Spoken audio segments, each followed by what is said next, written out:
Otro día, otro dólar. Y como nunca antes, que debe ser el número 12, muy profético. Ujú, Buenas tardes, como nunca antes. ujú.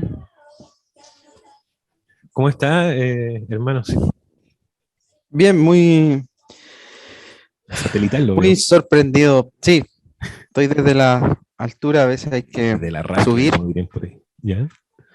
hay que subir para bajar. Amén. Así que estamos en el proceso de identificar para dónde vamos, quiénes somos. Es algo diario, constante. Estamos preguntándole a Dios, al Espíritu Santo, porque no hay que perder el foco, tratar de no perder la identidad. Así que en eso estamos. Y en eso yo creo que aporta un poco estas conversaciones, porque sabrán de que no hablamos solamente de contingencia y política, sino No, también de cultura, que está asociado directamente. Y de tenemos repente mucho para dar. la cultura que nos rodea, o las culturas que nos cruzan y nos rodean, tienen elementos que aportan a perder un poco el foco de cuál es nuestra identidad. ¿No? Ujú. Eh, y en eso O sea, introducir mm. un tema para profundizar un poco cosas que hemos comentado sobre el mito, los relatos que están ahí en un, entre líneas. un amigo me comentaba, Félix, de que, claro, siempre Chile en los periodos de transición se inventa mitos. El mismo mito de Chile, la alegría ya viene, fue un mito sumamente fuerte.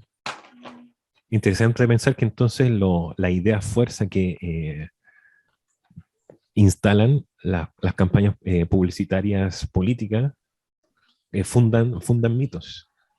Qué Exacto. poderoso puede llegar a ser la comunicación entonces. Somos los jaguares de Sudamérica. Otro mito, un relato potente. Ahora, no, yo siento yo que un poco para aclarar de que cuando hablamos de Ujú. mito lo hablamos en forma un poco neutral, no como algo negativo, porque Negativo, claro. uno entiende que a nivel de masa, de colectivo, de millones de personas, a veces necesitamos simplificar cierto mensaje a algo que sea más o menos claro hacia dónde apuntar. Pero Y, si no estamos así como apercibidos de que eso es un instrumento y no un dogma, ahí nos podemos perder. De recordar de que esto solamente era un hito para poder organizar ciertas tareas y después tenemos que renovar esto. y perdóname, pero los países o parte de los países más desarrollados del mundo articulan su sociedad y su cultura en base a mitos milenarios. Es que Que somos hablar de la como, cultura japonesa, la cultura finlandesa, la cultura suiza, que que su somos constitución jóvenes. viene de 1600, o sea, imagínate. Eh, somos jóvenes, sí, Es que tenemos 200 años. yo lo digo no con sarcasmo, sino de decir, yo, a ver, siento yo que nos ayudaría bastante para tener un corazón más compasivo y más misericordioso hacia nuestra nación, de Ujú, considerar, en comparación a otras, de que somos jóvenes. Y los mm, jóvenes a veces cometen estos errores porque están aprendiendo a conocerse. A ver, mm, y nuestra juventud es de 200 años nomás. Hay, mm. hay otras naciones o culturas que son, o sea, cultura porque estamos hablando de 200 años de cultura mestiza, porque hacia atrás hay mucho más años de otras culturas. Claro. Cultura de república, pongámosle. 200 años de república. Y más encima de una nueva era moderna, que apelando a la razón, no se daba cuenta que la razón también creaba mitos, pero se ha escrito mucha, ha pasado mucha tinta para ese tema. Entonces quiero Ujú. introducir con la cita que te había propuesto. Vamos. Espero que no sea muy compleja, pero ponerle atención. Eh, a ver, esto viene del libro, para ser exacto. Ah, este es muy interesante. Es un libro que quiero repasar y yo he estado leyendo solamente citas. Se llama La ruta antigua de los hombres perversos. El hermano católico, pero hermano, el hermano René Girard. El libro La ruta antigua de los hombres perversos es una mirada crítica, filosófica y antropológica a las lecturas que se le ha hecho al libro de Job. Pero con excusa del libro de Job, en verdad es como una crítica a toda la cultura mundana. ¿Y él es francés del siglo XX? Yes. Creo que está vivo todavía, no sé, no, ahí Ya. no me alcanzan los dedos de los brazos ahora para googlear, pero creo que está vivo. Si no, se murió hace muy poco. Ya, el hermano René Girard.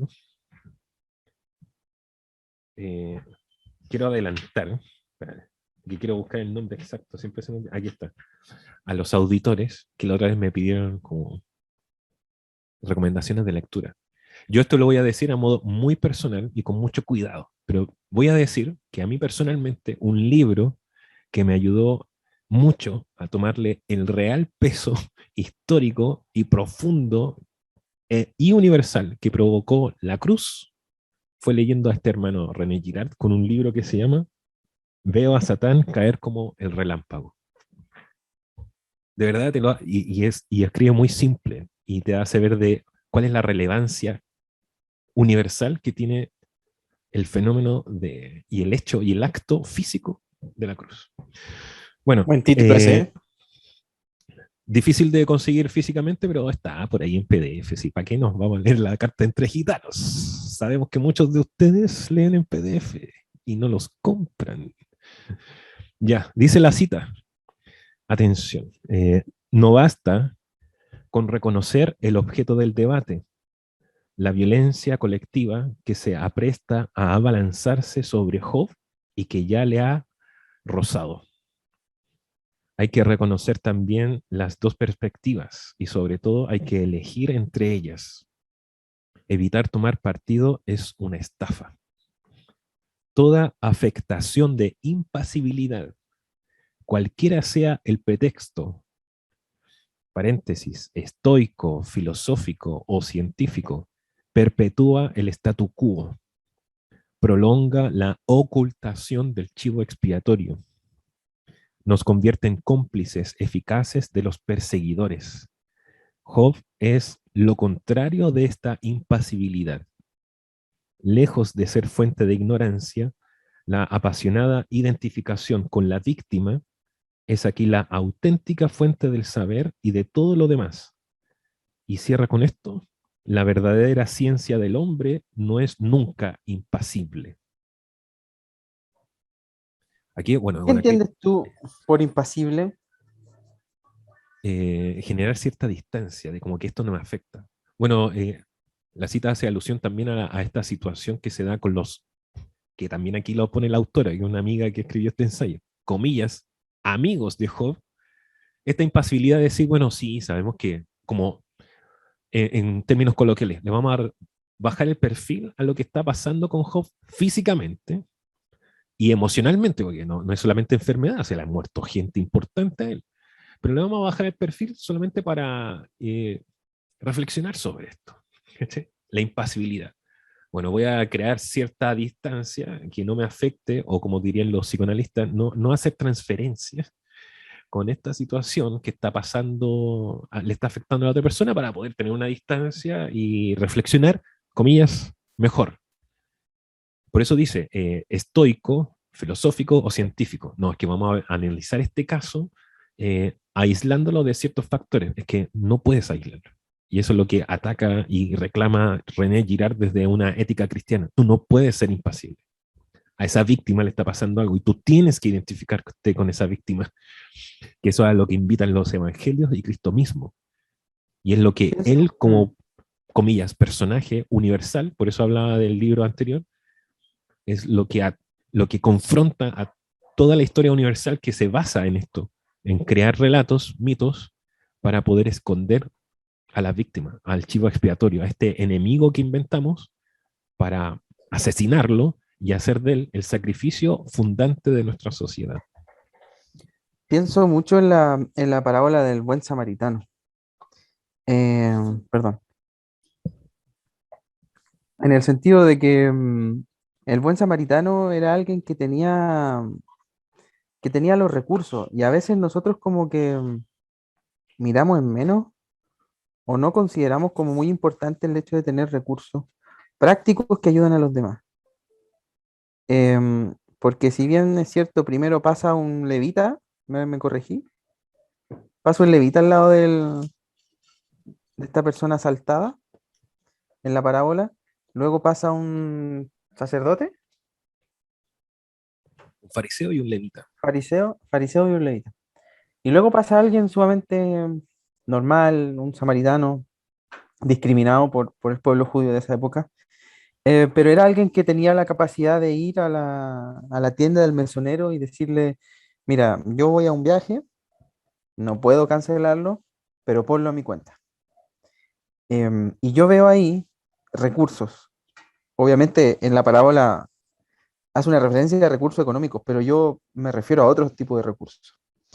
Y, y cuando uno ve los amigos de Hobbes, yo veo que no tenían los recursos. No tenían los recursos para poder sanar la herida, como el buen samaritano, al pagarle al buen mesonero. Y muchas veces nosotros no tenemos los recursos para eh, acompañar en el dolor, acompañar en la reflexión y acompañar en el sentir. Em, Creo que estamos al debe de una relación con Dios en donde siempre estemos equipados. Interesante. Y nos dejamos equipar solamente por lo que nos viene el domingo, generalmente. Pero no estamos interesados en andar siempre equipados, siempre con la palabra. Pablo dice, procura usar con precisión la palabra de verdad. Y yo creo que nos falta ser precisos. Nos falta ser precisos y nos falta tener herramientas. Mm. Sí, eso me hace pensar que en estas lecturas que llevo a cabo, Jacques Ellul, me llevaron hasta leer sobre los anabaptistas. Y hay un autor que habla sobre el conflicto que presenta la cultura anabaptista, la religión o denominación, o movimiento, como le llamen, Ujú. movimiento, lo más justo, anabaptista, de que dice no hay como una teología explícita, como sistemática. Eh, entonces él hablaba sobre, no me fui por la rama, sino que él habla de que existen teologías explícitas Ujú. e implícitas. Ya. Un ejemplo más claro para nuestros hermanos, porque creo que el 80% o 90% de los que nos escuchan son hermanos de fe, y bueno, para los otros, explicar de que una cosa en un ejemplo bíblico es ir a la teología explícita y directa, como son la epístola, o la teología implícita que hay, por ejemplo, en el Evangelio. Mm. Nos referimos a de que Cristo nos escribió epístolas para hablar sobre doctrinas de largo, sino que Él las ejemplificó, las vivió, eh, hizo sentencia al respecto o puso ejemplos como en parábolas, pero no es como que Él se haya sentado a teorizar sobre esto como pasó con la epístola, teorizar en el buen sentido de la Sí, sí. palabra. Entonces, hago el nexo con algo que dijiste al principio y que lo estábamos comentando antes, esto de las herramientas. Siento yo que también es muy fuerte cuando uno dice, bueno, ¿cuál es mi aporte y cuál es la herramienta que tengo, por ejemplo, en medio de mis actividades laborales o mis Mm. estudios, para algunos que no están escuchando, o de la carrera que voy a elegir? Que, bueno, para nuestra sociedad el tema de la carrera u oficio igual es importante. Y algunas personas lo tienen súper claro y otras que no. No es Mm. tan fácil. Entonces yo miro mi profesión, yo miro mi oficio y digo, bueno, eh, ¿cuál es el mejor aporte que yo puedo hacer? ¿Tengo que generar contenidos o trabajos que hablen explícitamente sobre el Evangelio, haciendo como yo puedo hacer mejor mi aporte? Y ahí es donde siento yo de que la idea de tener más herramientas es ir más allá, de pensar de que no solamente se trata de hacer como un trabajo de excelencia, porque en verdad una persona que no tenga la confesión de fe cristiana también puede hacer un trabajo de excelencia, también puede ser una persona muy proba, puede ser una persona honesta, pagar sus impuestos, lo que sea. Siempre que usted no crea que los impuestos son un robo, pero que pague los impuestos, que sea un buen ciudadano, honesto, probo. No se necesita ser cristiano para ser probo. La voy a tirar esa frase ahí. Entonces uno se pregunta, entonces, ¿cómo puedo ser un buen discípulo? Dar un testimonio de quién es Cristo en mi vida dentro de todas las cosas que yo hago, todas, más allá del día domingo. Eh, o sin tener que pasar como, no sé, un tratado o evangelizar a otra persona, que está bien, pero uno no está resuelto en eso las 24 horas y los 7 días de la semana. Eh, en- Ahora, la respuesta no es fácil. En verdad siento yo que la respuesta no se cierra nunca. Es como un poco la pillería de esto. No se cierra nunca porque para mantenernos atentos. Yo a veces nos angustia y a veces nos entusiasma. A veces son más las veces que nos angustia que nos entusiasma, pero te mantiene atento. Bueno, ¿tiene sentido lo que estoy haciendo? ¿Es realmente un aporte? Por ejemplo, a mi primera congregación, a mi familia, a mis amigos, a mis compañeros de trabajo que le tengo cierto afecto, que quizás si yo fuera a hablarles de mi fe directamente me van a cerrar la puerta, no quieren escuchar de esas cosas, pero yo siento que yo podría tener otras herramientas para poder hacer un aporte, o de los temas que hemos conversado, las candidaturas, qué sé yo, el sufragio, la política. Yo como ciudadano con una fe cristiana, ¿tengo algo más que aportar? ¿Tengo más herramientas que solamente hacer una raya en un papel cada 2 o 3 años? La respuesta, como digo, no es fácil, pero te mantiene atento. Yo creo que eso es lo que también necesitamos, de que esto no se resuelva una o dos veces y ya, listo, sino que te mantiene así como, bueno, ¿qué puedo hacer? ¿Cómo leo esto? Esto que estoy leyendo en los titulares, esto que estoy viendo en mi realidad a mi alrededor. No puedo callar. Eso es otra cosa que tenía como para este capítulo, así como no, salir del silencio que nos hace cómplices. No podemos quedarnos callados. No se trata, el otro día veía en un matinal, creo era, eh, como una nota periodística a un caballero que se hizo famoso porque en plenos años 90 salía a protestar vestido de obrero y con, con un tubo de PVC en el cual tenía siempre un letrero y atacaba a los corruptos y que estaban así en casos de corrupción políticos, qué sé yo, iba y él siempre fue de noticia porque él les gritaba así, "Oh, ustedes son corruptos, deberían ir a la cárcel, bla, bla, mira lo que hacen", y la gente antes, que tenía menos escrúpulos, iba y les pegaba, qué sé yo, entonces ahí se generaba la polémica. Pero él pasó mucho tiempo así, haciendo esa protesta. Y le hacían la nota periodística porque, claro, ahora con los casos que se han resuelto últimamente, el caso Orpis, ¿cachai? Que le dijeron, no, usted tiene que cumplir su A la condena en cárcel cárcel. nomás. Usted tiene que pasar su condena en cárcel. Marca un hito de decir, esto no se había antes.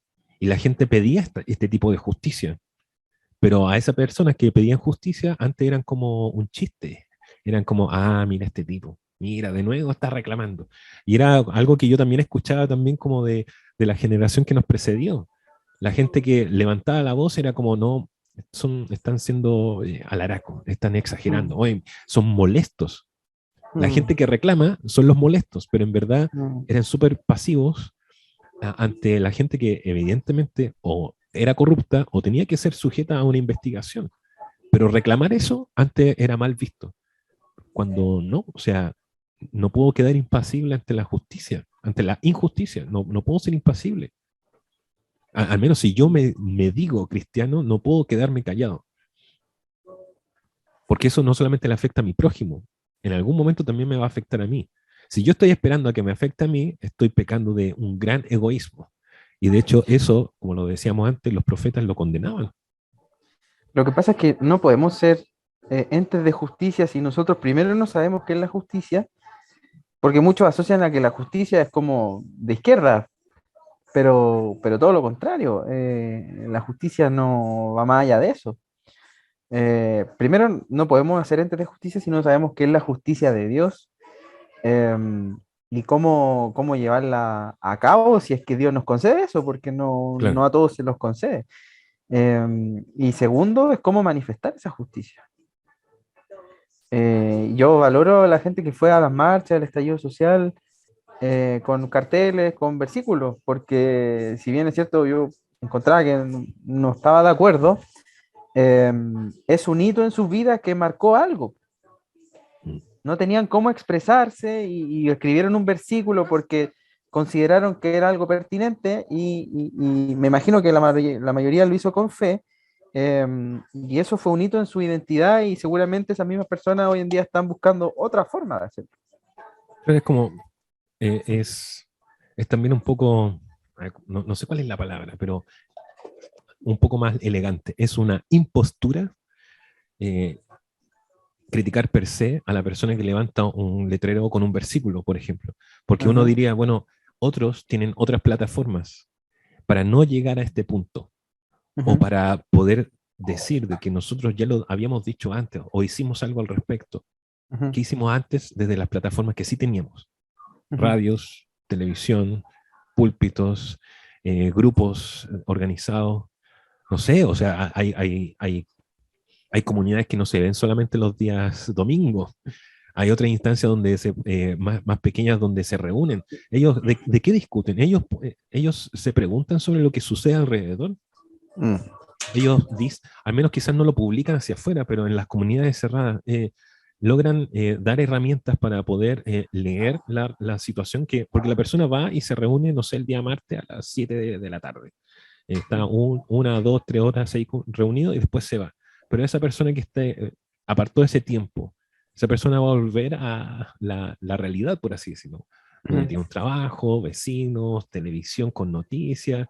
Le estoy dando herramientas para que uno pueda ver, eh, ¿está siendo justo lo que está pasando afuera? ¿Qué Mm, podemos hacer al respecto? ¿O nosotros estamos viviendo esa justicia? Porque la justicia no solamente como algo que se deba judicializar o llevar a un ujú. caso con abogado y demanda y cosas así, sino que la justicia en cuanto a eh, si nosotros estamos siendo justos, rectos, A una postura del corazón, yo creo.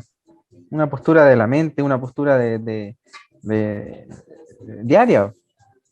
y que implica, y como es diaria, implica siempre como un cuestionamiento o estar a- atento y en guardia y resistir a las artimañas, como dice Mm, Efesios, a las artimañas, que no son solamente los pecados privados que podamos tener, sino artimañas como la de los discursos de la sociedad, de la cultura que nos rodea, mm, eh, de, la, de los relatos arbitrarios que hacen posturas políticas sobre la historia. mm. Hay un poco de la cita que hablaba, así como no podemos eh, poner todo nuestro interés y todas nuestras fichas y toda nuestra fe en una postura política que en el fondo sabemos que es parcial y arbitraria en muchas cosas. Y si tenemos a un candidato, y vuelvo con esto, que decimos que, por ejemplo, en la dictadura no se encerraron a los opositores, no podía decir eso. O sea, yo podría estar, no sé, de acuerdo con que hay que reformar cosas, que la izquierda ha sido, no sé, un estorbo para cierto tipo de progreso, qué sé yo, no sé, pero llegar a comulgar con ese tipo de ideas en las cuales yo tengo que encubrir de que hubieran víctimas, más allá de que si uno, por eso la cita, desde esa impasibilidad, justifique de que, no sé, casi como justificar de que tenían que ser torturados, casi como que había que asesinarlos o exiliarlos, qué sé yo. Había que pagar un precio. No, a eso se refiere la cita de Mm, nuestro hermano René Girard. O sea, uno sabe de que la historia es sucia y que pasan estas cosas, pero yo como cristiano no puedo comulgar y decirle amén a eso, sino decir, bueno, eso es parte de la corrupción de la humanidad, pero no puedo justificarlo, no puedo crear una mm. impasividad, o sea, ser frío en cierta área de mi vida, de mi corazón, de mi intelecto, y decir, bueno, lo vamos a justificar porque necesitamos esto para Mm. dar razón de estas otras cosas que se estaban haciendo. No, o sea, Es que es incómodo, pero es que la cristiandad es incómoda. la construcción del mito siempre va a requerir víctimas. Y esta semana tuve la oportunidad de visitar una comunidad religiosa y dijeron una frase y la agarré y empecé a pensarla. Y quiero tirarla ahora. Decía, no hay que enfocarse en la lámpara, sino en la luz. Y creo que como cristianos nos hemos enfocado demasiado en la lámpara. Haré un Nos hemos ejemplo. enfocado, nos hemos enfocado demasiado, por ejemplo, en el culto y no en el Dios del culto. Nos hemos enfocado demasiado en la forma de entender el país y no de buscar no una forma, sino un sentir de Dios hacia el país. Como que de cajón sabemos o suponemos lo que quiere Dios para el país, por lo que nos dice un candidato, por lo que nos dice otro, pero nosotros no hemos buscado a Dios de manera tal que Él nos pueda guiar y decir, ¿sabes qué? Yo quiero esto para el país, porque de frentón no creemos que Dios quiera algo para el país, porque la gran mayoría cree que la historia es una cuestión que va sola y que Dios como que la echó a correr y va a llegar al final, y mientras más llega al final, más peluda se va a poner la cosa. Mm. Entonces, no creemos que Dios tenga planes para el país más allá de las típicas frases de bendecir y de la prosperidad y Claro, de la economía y de las leyes, pero loco, te estoy preguntando acerca de la identidad del país en el cual Dios te puso. ¿tiene identidad el país? Bueno, ahí introducimos o sea, dentro del mismo flujo de la conversación, otra cosa que teníamos en carpeta ahí para meter aquí en la pauta, Mm. que es una excusa para también hacer esta reflexión. No sé, se habla de la plurinacionalidad y a muchas personas de nuestra hermandad le incomoda. Yo creo que también a otras personas que no tienen que ser necesariamente cristianas también les podría incomodar. Es un tema, bueno, es un tema constitucional, de hecho, eh, merece una reflexión profunda, pero nos introduce una idea respecto a esta forma de que nosotros nos acercamos a la realidad desde nuestra fe, en el concepto de nacionalidad o identidad. Porque uno dice, claro, lo mejor para Chile. Cuando estoy hablando de eso es porque se supone, tengo una idea formada sobre qué es Chile, cuál es qué conforma a la nación A chilena. ver, ¿cuánto calza Chile? Ah, 42. Entonces lo mejor para Chile es que le compremos una zapatilla 42, po, porque sabemos cuánto calza. Pero tú sabes de qué se compone Chile y su nacionalidad o su identidad. ¿Cuál es la? Ya, entonces, si tú sabes qué es lo mejor para Chile, aterrizadamente, no estamos hablando en términos absolutos y generales, así como, no sé, Cristo o la bendición y la prosperidad. Sí, pero aterricémoslo en términos de ideas, de A ver, programa. hermanito, deme un segundo. ¿Qué significa Chile para Cristo? Dígame, una frase de los 90 y los 80 muy popular, y en los 2000 y hasta hoy en día. Chile para Cristo, ya, pero ¿qué significa eso? Claro, ¿usted No, sabe qué es Chile? Es que es el tema. ¿Qué es Chile? ¿Qué lo identifica? ¿Qué es lo propio de Chile? Pero cuando uno va a estudiar a la gente que se ha sentado a reflexionar sobre, claro, ¿qué es la nación chilena? O cuando tenemos que reflexionarlo en pro de la constitución, porque las constituciones son, ¿cómo así decirlo? Es como la libreta familiar de una nación, porque ahí está quiénes son los que están adentro, cuáles son los deberes que se necesitan entre sí, qué sé yo, derechos y deberes. O cuando uno entiende quizás de que la Constitución es una carta que da ciertos límites normativos para cierta época, porque entendemos que después quizás se va a reformar o cambiar, bueno, es porque tenemos una idea de nación, un proyecto país, como dicen por ahí, o que sentimos de que aquí en Chile, en este territorio delimitado soberano, tenemos una idea de lo que es el bien común. Son principios básicos y comunes en la reflexión política. Pero cuando hablamos de lo mejor para una nación, o cuando a estas personas les espanta la idea de la plurinacionalidad, es que se han sentado a pensar, ni siquiera a reflexionar y a mirar. No hay que, yo siento que no hay que ser intelectual para esto, lo puede hacer cualquier persona. Eh, Cuando nos sentamos a mirar el país, mirar espiritualmente, mirar con el alma y el corazón y las emociones, con el intelecto y las ideas y las herramientas que tenemos, cuando lo miramos de frente, sin los lentes así de ciertas miradas superficiales, ni siquiera voy a decir ideológicas, sino que superficiales. Nos cuestionamos qué es la nación que tenemos al frente. ¿Sabemos de qué se trata eso? Entendemos de que la idea de nación implica un origen común. Son reflexiones básicas para entender el concepto de nación. Origen común, religión común. Eh, ¿Tenemos un origen común? Es que a ver, es materia de historia de básica y de enseñanza secundaria o media esta reflexión. ¿Tenemos un origen común? primero, sí, a grandes rasgos, no. Tenemos tres mínimo. Que está los pueblos originarios, está la española y la mestiza. Pero si indagamos un poco más en la historia que está ahí, en los libros básicos de historia de Chile, tenemos también una cuarta beta, que son las otras colonias, aparte de las que otras que llegaron, que en su momento fueron las yugoslavas, las chinas incluso, alemanes, era una colonia muy fuerte hacia el sur de Chile. Entonces, Yo, origen mm, común, porque uno, a ver, y si hablamos de fe y de cosmovisión, no tenían una cosmovisión en común. yo, El yo, chileno promedio mm, tampoco tenía una cosmovisión en común, y que la mayoría era cristiana, o sea, católica, la otra era evangélica, la otra era agnóstica, liberal en su momento. Entonces ya tenemos tres, cuatro, cinco, ocho cosmovisiones y vemos de que se problematiza la idea de que parece que nos somos una nación. yo siento que no nos yo siento que no nos pertenecemos. Yo cuando hacía clase, yo les decía a los chiquillos, nómbrenme los tres personajes más millonarios en Chile y díganme cuál es su origen.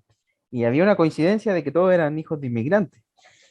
Y yo decía, no debería haber un mapuche o alguien mestizo, o por último, hijo de españoles, como en el ranking de los más millonarios de Chile. Y decía, no, pues, o sea, sí, pues sí, estamos desde antes acá, pero siempre hemos sentido que la tierra no nos ha pertenecido, siempre hemos sentido que no sabemos qué hacemos acá, ni por qué estamos acá, pero creo que los inmigrantes la han tenido mucho más clara y se han aprovechado de eso y lo han aprovechado muy bien y hoy día tenéis los más millonarios son alemanes, croatas e hijos de italianos. Eh, y creo que la fe O también pasa por palestinos. eso, o palestinos, Sayé. Eh, eh, em, Entonces, creo que en la fe nos pasa lo mismo, no nos hemos apropiado de la fe, no nos hemos apropiado de nuestro lugar en el cuerpo de Cristo, y eso va a traer consecuencias, consecuencias que se notan, o sea, que se notan, son palpables. O sea, si tú O ya vas, están. El tema es de que como no nos hemos hecho estas preguntas, porque parece que también hacerlas nos responsabiliza, entonces como que las esquivamos, ya están ujú, ya ahí las consecuencias. Buenas, malas, que sean. El tema es, sí, pero es que yo recordando esta entrevista que di hace poco de unos conocidos y hermanos en fe, que claro, cuestionaban esta idea de cómo pueden venir a imponer la idea de la plurinacionalidad. Bueno, sí, en términos constitucionales tendríamos que entrar a filosofar al respecto para ver las consecuencias, pero antes que eso, ¿tú te das cuenta de lo que estás diciendo? O sea, tú como protestante de raíz, no sé, neopentecostal o anglicana, ¿te puedes parar frente a un católico y decirle que tú tienes un mismo origen con ellos? Y a muchos les va a doler eso porque a algunos también de otros conocidos de otros lados les ofendería eso, decir, no tenemos mm, un mismo origen. Porque mientras claro, ustedes tenían un cementerio y a sus deudos los enterraban en un cementerio reconocido, ustedes tomaban a nuestros ancestros en fe y los tiraban sus cadáveres del Santa Lucía hacia abajo, a mm, una fosa común donde cayeran, ¿no? Entonces, mm, tú no me puedes venir a decir a mí, y no con resentimiento, sino con respeto, de no hacer esta vista gorda que hace los conceptos míticos, como que esconden ciertas cosas y necesitan ser arbitrarios, o sea, esconder y descartar ciertos factores para crear la ilusión de una unidad, decirle, tú no me puedes venir a decir que tenemos un mismo origen, porque mientras tú ibas a misa libremente, tú estabas encarcelando a nuestros hermanos.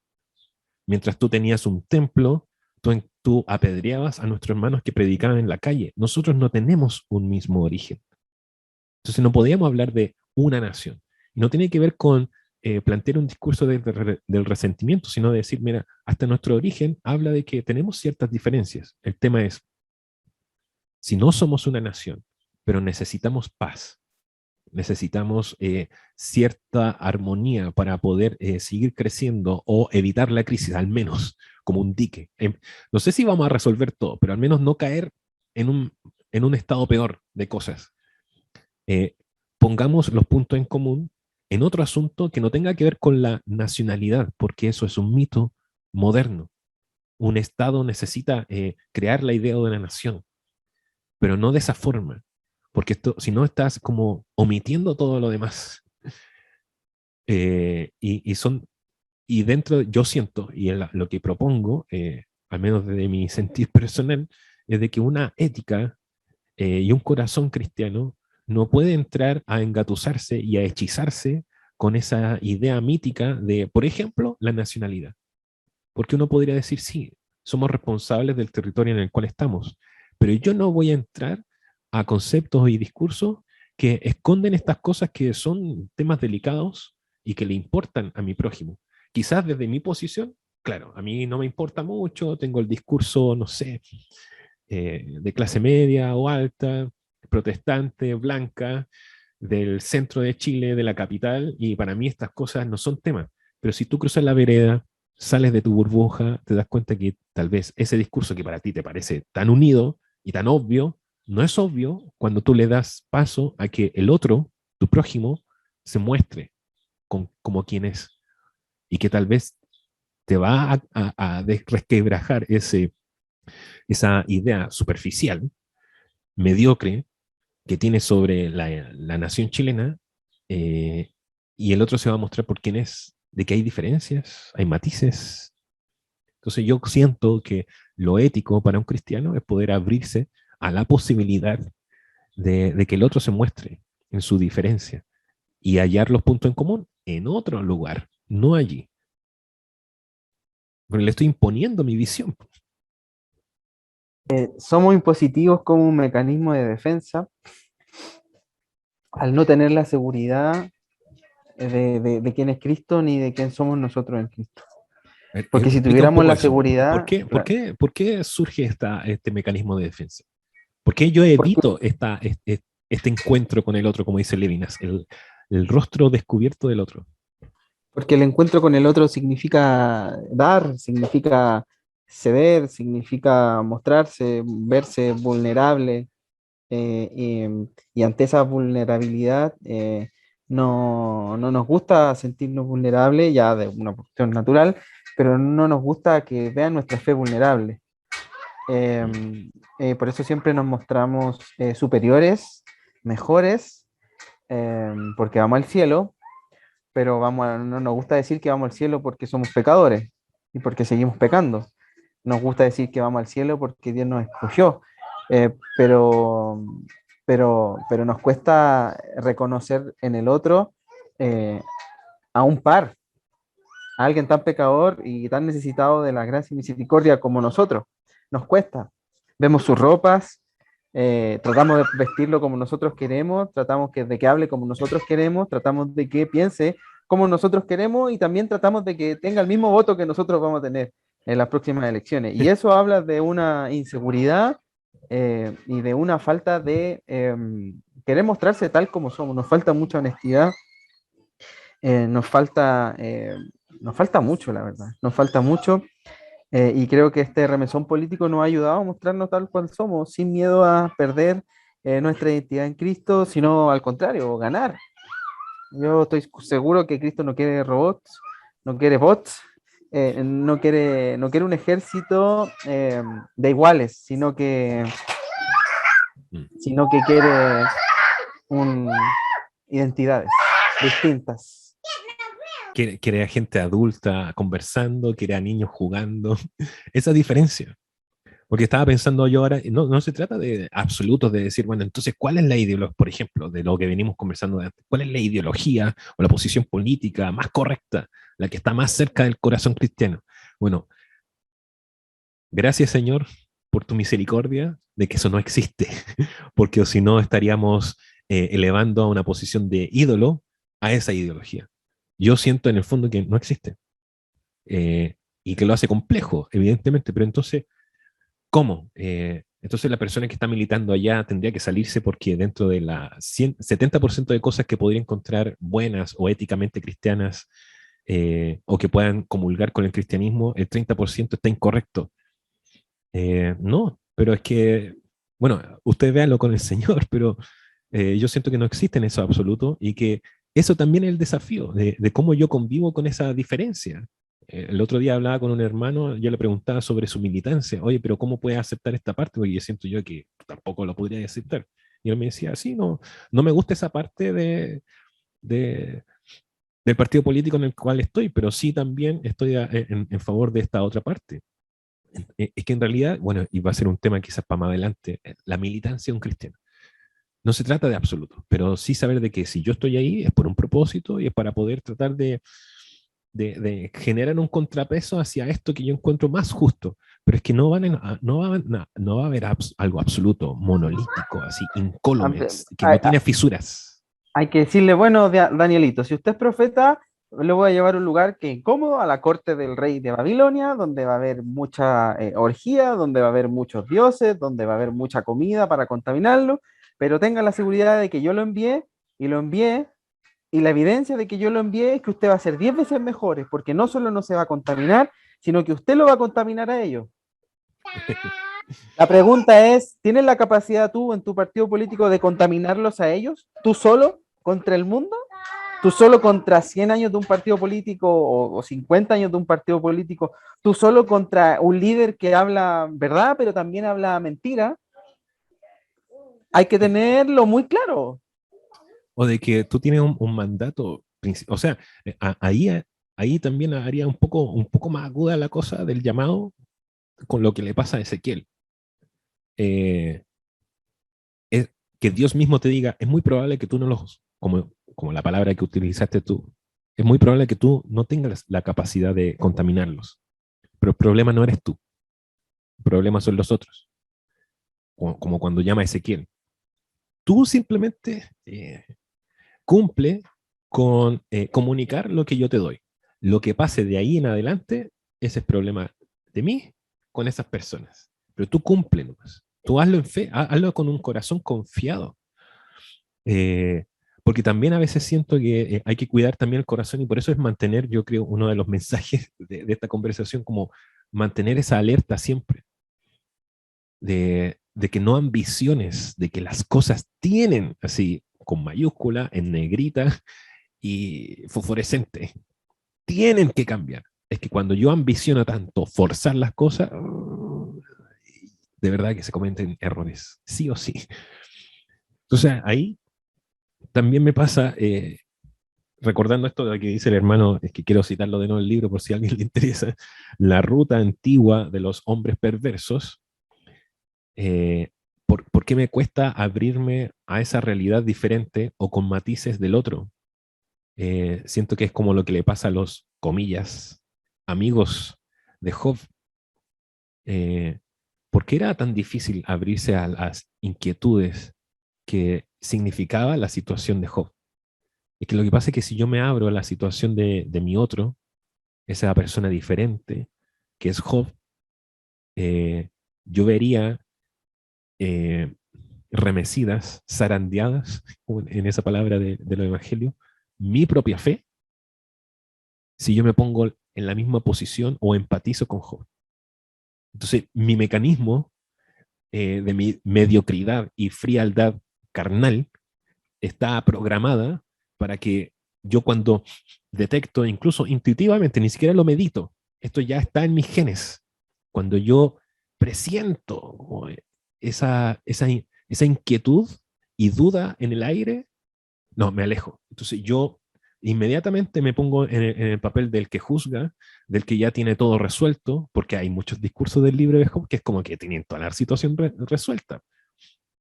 Y yo tengo que empezar a palabrearle, como dicen en lo coloquial chileno, le tengo que palabrear al otro porque incluso ni siquiera sé si voy a resolucionarle la situación a la otra persona con lo que le estoy diciendo, pero necesito rellenar el vacío porque no quiero que la situación del otro, como a él lo problematiza, lo angustia, lo llena de inseguridades, eso me pase a mí. Pero el llamado es que te tiene que pasar, porque la respuesta no la tienes tú, la respuesta tampoco la tiene el otro, evidentemente. Es que yo con él tengo que al menos acompañar como el samaritano con lo que tengo y que si hay alguna respuesta que necesitamos un consuelo ya sobrenatural, busquémoslo juntos. Pero lo Yo que creo pasa es que que adquiero esa posición de lejanía porque abrirme al otro implica cuestionarme a mí mismo. Sí, sí. Quizás para ir cerrando, yo estoy convencido de que hay muchos Hobbes que hoy día tienen la carne quizás con lepra, que han perdido cosas valiosas y que para el mundo son un despojo, pero que Dios los va a levantar, em, y siento que hay que acompañarlo ahora, tenemos que acompañarnos, em, Antes que sea a los tarde. que estamos en desgracia, porque yo siento que en un tiempo más se van a levantar los Hobbes con recompensa y vamos a haber entendido que estaban en un proceso, vamos a haber entendido que era parte del plan de Dios, y vamos a haber entendido de que en su misericordia Dios es el Señor de los tiempos y de los propósitos, no nosotros. Em, y eso, un mensaje a los que han perdido cosas, no pierdan la fe, porque el Dios que quita también devuelve 10 veces más. Y todos aquellos que te dijeron injusto, después Job pasó a ser un justo, de renombre en toda la tierra. Entonces, Que, eso. sí, también de hecho, de eso, cuidado que desde esa impasividad, como dice la cita, de la posición ideológica, cualquiera sea, eh, criticamos por la efervescencia del momento o de los líderes mesiánicos que se levantan para entusiasmar y hechizar nuestros corazones con sus dichos mordaces. Nos ponemos a criticar a quienes levantaron una voz contra la injusticia de cualquier tipo, Mm, porque eso mismo después te va a llegar, mm, porque pecaste de impasividad, pecaste de mm, aceptar el mito, o sea, la teología que venía con esta publicidad, estos movimientos políticos, cuando el Señor Jesucristo te llamó a otra cosa. Eh, y ahí pongo el ejercicio, como para terminar el ejercicio. Bueno, mm, pensemos qué es la nación chilena. ¿Es una nación chilena? Que esa, por ejemplo, que ese problema de la pregunta sobre ¿somos una nación? Nos lleva a pensar, bueno, ¿hemos entendido qué es la nación en la cual estamos, en la que el Señor nos puso? mm. Y si efectivamente fuera un Estado plurinacional, ¿de qué nos habla eso? ¿De que quizá hay realidades que no hemos visto y aceptado? ¿Y por qué, como dijiste tú, y que es un sentir de muchos, y yo lo he estado leyendo también en medio de las investigaciones, esto de que no nos pertenecemos, ¿es una virtud? ¿Es un problema?